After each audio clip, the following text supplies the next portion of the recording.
everybody. Welcome to another Fridays from the Farm with Farmer Chris. This week, I'm going to go around and look at a few things on the farm in the lens of potentials. We're all in these really unique situations right now, and I was struck by this when I was working with my son in some virtual instruction, and just how different it is, how challenging it can be in a classroom setting as well, and just classroom culture being different.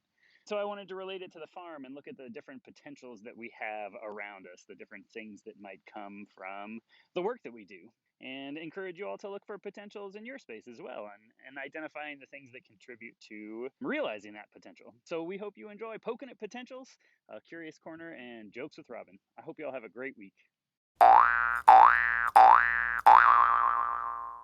Flowers are one of my favorite places to look for potential, just because it's so glamorous and unique in the way that they show it. It might not be the same necessarily as like a radish seed to a radish, even though it's a beautiful thing and it provides us with vitamins and nutrients. Sometimes it's harder to just understand that. And so flowers are great because, so here's this flower, but growing on the same plant, we come over to this.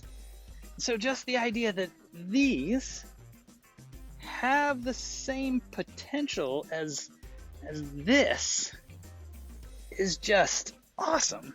And so making sure to set up the environment where potential can be reached is so critical, especially in gardening and then in so many other aspects of our life. So, cool.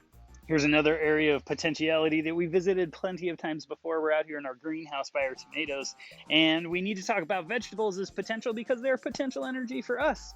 When we eat a tomato, there are vitamins contained within this glorious little fruit.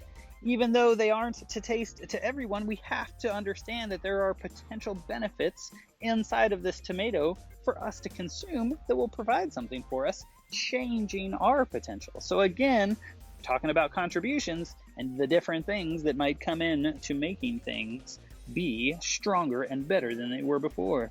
This one's interesting.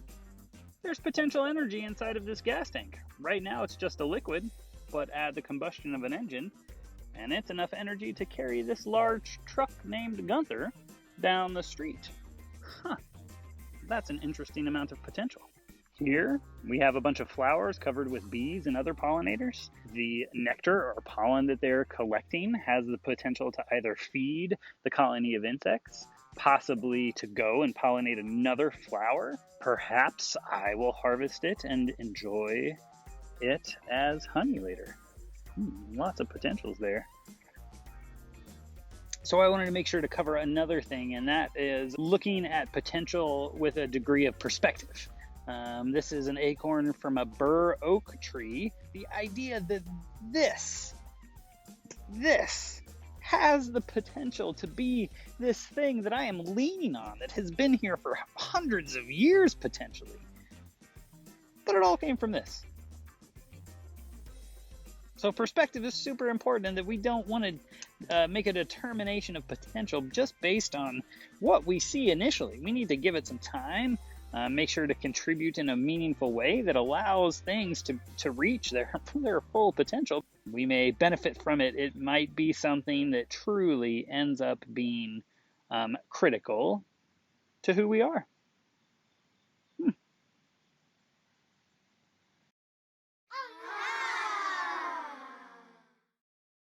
Hey everybody, welcome to another Curious Corner. So this week I'm finding myself curious out here at the Southside Landfill in Indianapolis. It's a place where the folks from around the city can bring their refuse, they can bring their garbage, their deconstruction materials. We are going to come up with things that we don't need anymore. And so they're going to have to get thrown away. And so my curiosity this week is, what alternatives do we have to the landfill?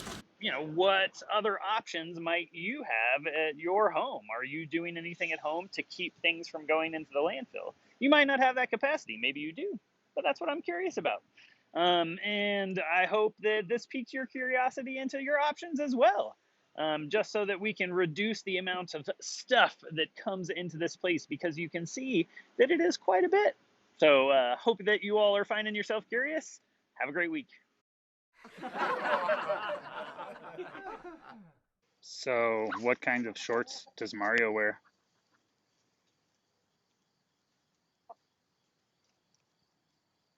Denim, denim, denim.